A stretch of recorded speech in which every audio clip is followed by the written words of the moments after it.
good. I mean, this is our 7th studio record, and each record we've made, we've tried to do things differently to the previous one, and it's always a challenge, but it's always quite good to be taken out of your comfort zone and find new things.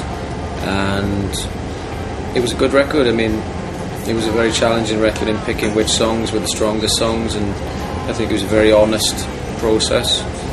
Not always good, but I think we got from that a record that we've noticed playing it live is a very instant record for people to enjoy as they listen to it. So I think we did well.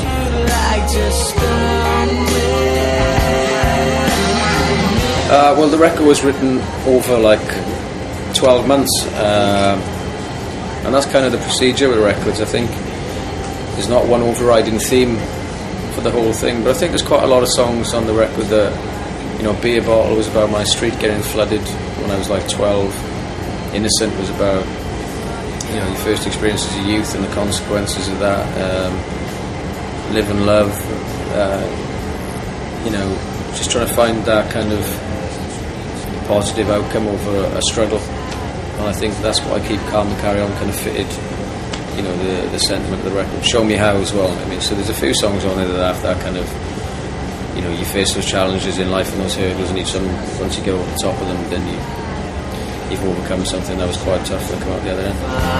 I'd like to shoot you off.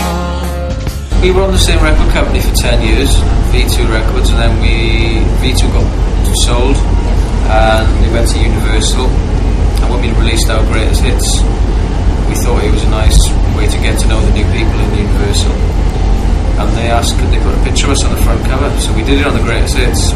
That sold lots of records for them, so then they thought, well, let's put your picture on the next cover, which I think to them is a no-brainer. You know, they just like putting bands' pictures on album covers, so we tried to make the picture as interesting as we possibly can, so we did it in the middle of the sea with a breakfast table, and it was cold.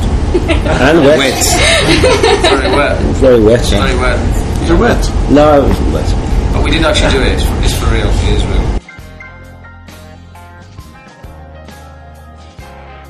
I think those words of wisdom have come in handy. It's just strange when you have you know, these morale kind of boosting kind of statements.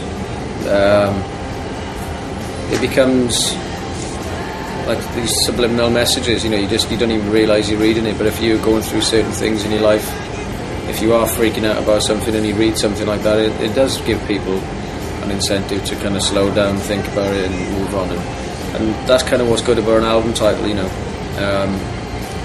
It's good that it can be interpreted by other people, but it was also quite appropriate to the state of the country, the recession and music industry, so it had multiple meanings, and I think that's what's good.